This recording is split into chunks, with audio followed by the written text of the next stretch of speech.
The strongest influence in the life of your child wins. That's it. That's the bottom line. The strongest influence in the life of your child wins. The only question is this: are you the strongest influence in the life of your child? All right, so most people think that there are 4 parenting types. There are really only 2 parenting types. Imagine this. Imagine a police officer in full uniform. Imagine his police officer hat down to his eyebrows, slightly above his shiny police officer sunglasses, slightly above his dark brown mustache. Imagine his deep blue uniform, gold badge on his left, walkie-talkie on his right. Imagine his big utility belt that make Batman look jealous, right? He's got his gun, his baton, his handcuffs, everything like that. Imagine his deep blue pants slightly above his black shiny shoes that you can practically see yourself in.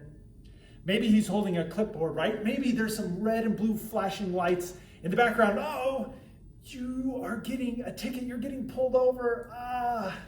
You're about to have a formal interaction with an officer of the law to serve and protect and a law-breaking citizen. Now, I want you to imagine an off-duty police officer. I want you to imagine an undercover officer. In fact, there might even be some in the room right now. Off-duty police officer, undercover. Here's what I know. They have the same gun and they have the same badge, but they're going about it a completely different way, aren't they? They're in normal clothes. In fact, they look just like you and me. They still have the same gun, they still have the same badge, but they look just like you and me. And you know what the difference is? They're not going to bring out their power and their authority. They're not going to lead with that. They're going to keep that to themselves until the right time and the right moment where they would need to display their power and authority. They're going to get close to you. They're going to interact with you. You might not even know it. But they hold that same standard and that same morality as the uniformed police officer. And some of you guys here, you lead with your power and authority, and it does nothing but push your children away.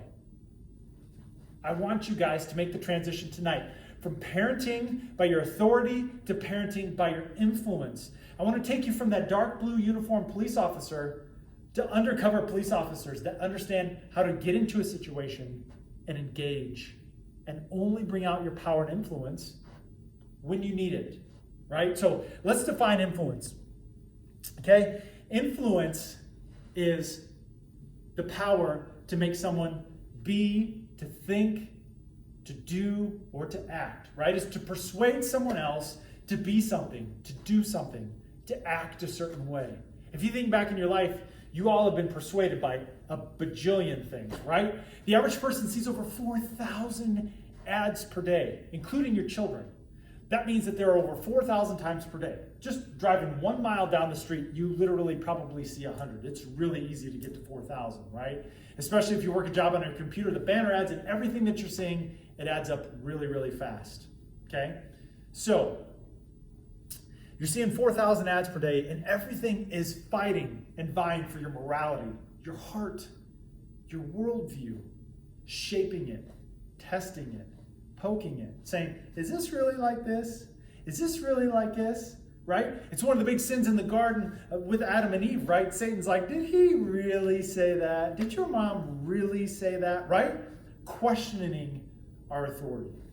And how many would agree that those 4,000 ads are probably trying to get us or our children to do things that we probably wouldn't approve of, or they're not really a direction that we want to head our family in, right?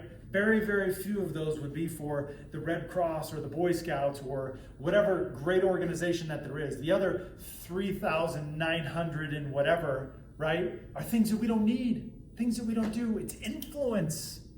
I remember growing up, I was Tiger Woods, he was born a few years before me, and I got to ride the Tiger Woods phenomenon. 1996, winning the 1997 Masters, right? Unbelievable. This guy comes out of nowhere, African-American, and just absolutely explodes on the golf scene.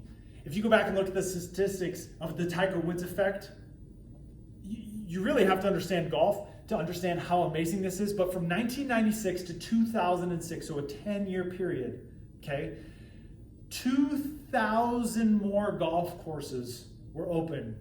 2,000 more golf courses were open because the demand for golf was so incredible. Over 5 million new players entered the arena of golf, which I was one of those, right? Man, when Tiger was hot on the trail on Sunday, he could be 3 back with 2 to play, and Tiger had it in the bag, right? We used to get snacks, spread them all out on the table, and we used to watch Tiger's every move and every shot. I wanted to dress like Tiger.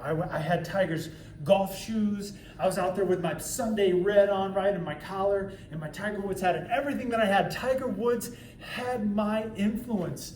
If he was doing it, I was doing it. If he had it, I wanted to do it. He didn't have to make me do anything.